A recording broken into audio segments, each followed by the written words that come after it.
I found it in a manila folder underneath my mother's recipe box. I had been on the floor of her kitchen for 2 hours, going through the drawer where she kept important documents, the kind of drawer every parent has, the one that holds the insurance cards and the appliance manuals and things she had filed with the specific, slightly overwhelming trust that they would be there when someone needed them. My brother, Daniel, was in the garage on the other side of the house. We had been working in separate rooms all day, the way you work when grief is present and conversation feels too effortful, and you just need to be doing something with your hands.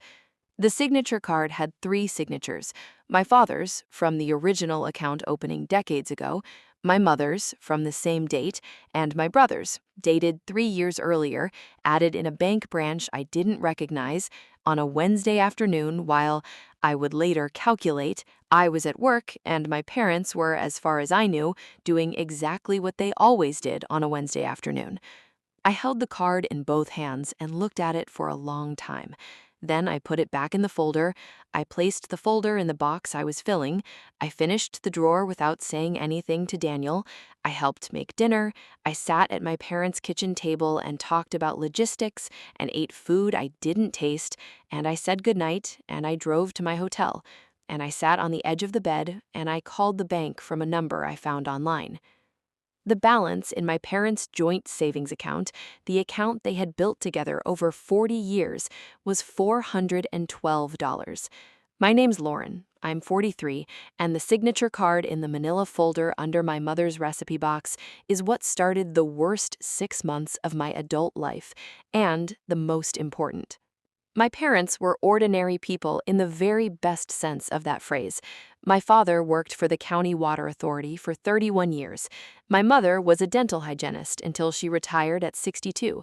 They lived in the same house they'd bought in their 30s, drove their cars past the point where most people would have replaced them, took the same 1 week vacation to the same beach town for 17 years in a row because they liked it there and consistency was a value to them, not a failure of imagination. They had $340,000 in that savings account. I know this because 4 years before they died, my mother asked me to help her set up online banking. My father had had a minor stroke, and she was taking over some of the financial management.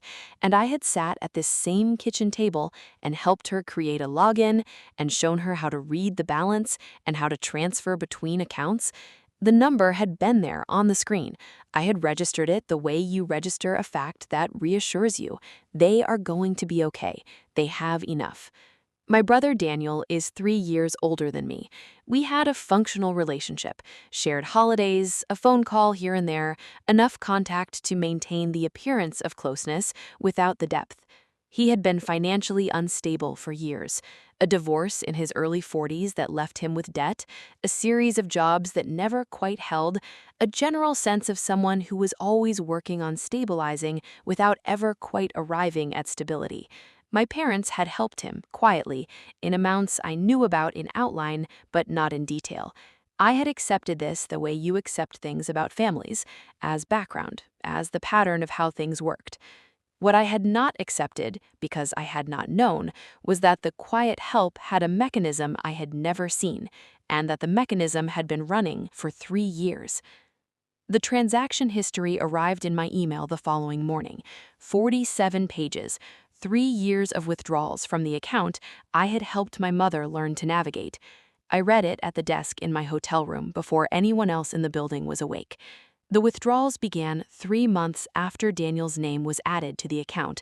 Small at first, 2,000 here, 1,500 there, then larger, more frequent, the amounts escalating in the way that addictions and embezzlements both escalate, when the first successful attempt proves that the mechanism works and the person on the other end hasn't noticed.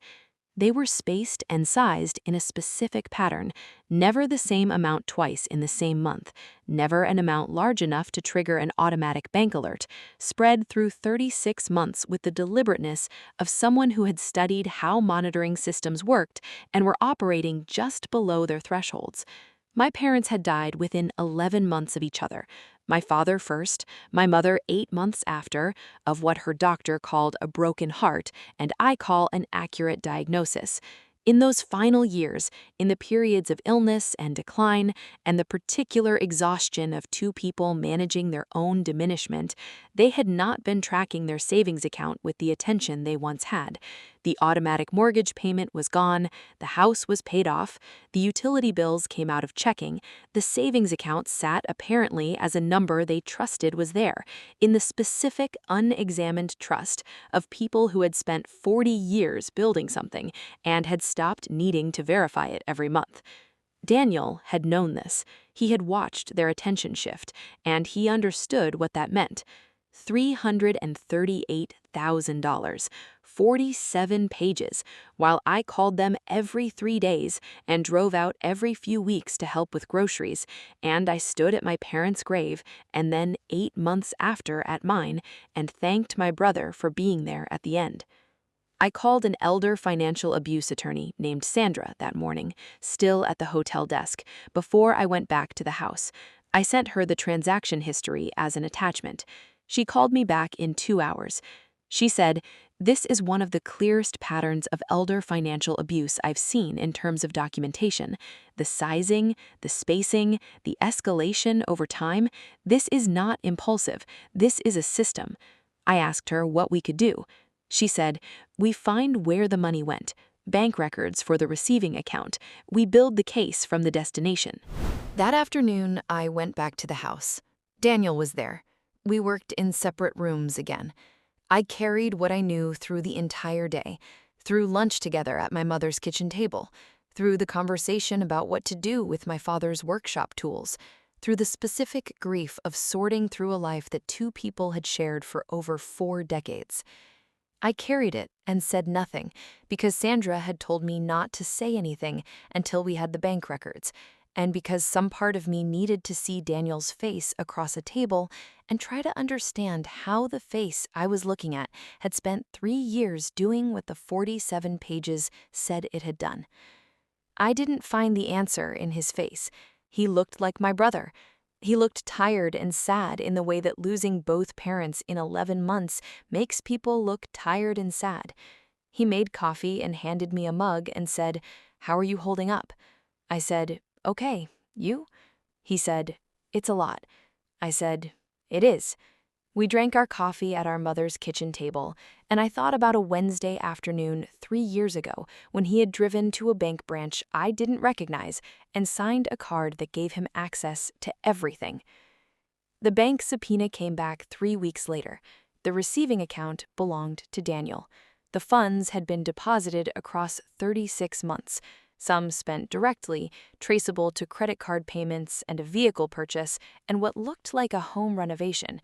Some transferred onward to other accounts, some still sitting, untouched, as though he had understood somewhere that spending it faster would create a different kind of paper trail.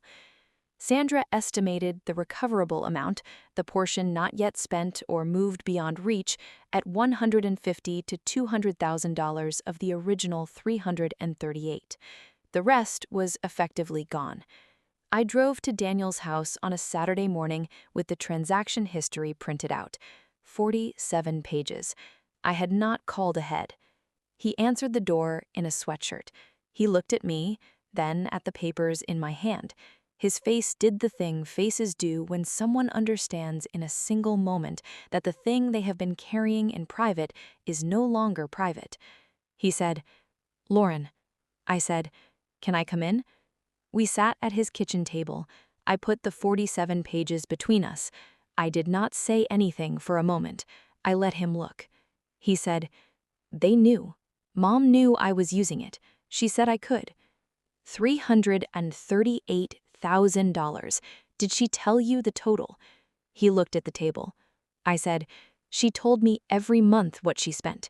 She told me when she bought new curtains. She called me every Sunday for 40 years, and I can tell you what she spent on birthday gifts for her grandchildren.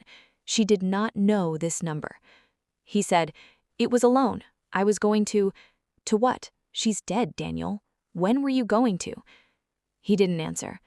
I drove home and called Sandra from my driveway and told her to file. The civil case took 8 months. Daniel cooperated eventually. His own attorney had apparently been direct with him about the evidence being comprehensive and cooperation being his best available path.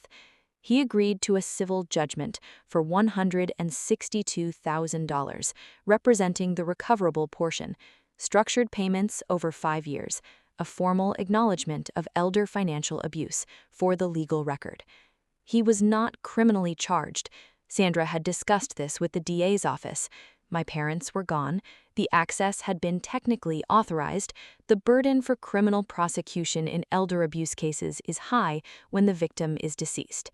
The civil judgment was what we could get, and it was real, and it was what we pursued. The judgment conference was held in Sandra's building. Daniel was there across from me at the table. He had lost weight since I'd sat across from him in his kitchen with the 47 pages. He signed what needed signing, his attorney guiding the pages across the table one by one, each one requiring a signature that acknowledged what had happened in specific, documented, legally binding terms. He looked at me once briefly before he left the room, and whatever he was trying to communicate in that look, I was not able to receive. Some things have to be said in words to land. He didn't say words. The judgment payments come in quarterly. The balance grows slowly toward $162,000. $176,000 of what my parents built over 40 years is simply gone. Spent on a car, on debt payments, on the ordinary expenses of a life that needed supplementing, and found the supplement in an account that belonged to 2 people who trusted him. Daniel and I have not spoken since the conference. I don't have a framework for what a conversation between us would accomplish. He said it was a loan. He said he was going to pay it back. He did not have a win. My mother's recipe box is in my kitchen now. I use it.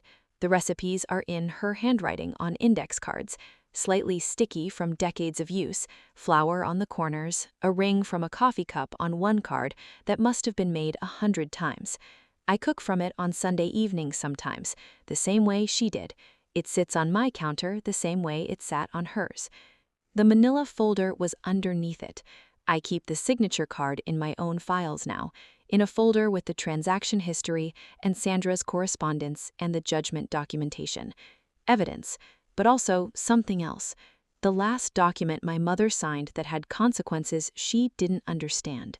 She filed it under the recipe box because that was where she kept important things. She trusted everything she kept there. She trusted him. That trust is what made the whole mechanism possible.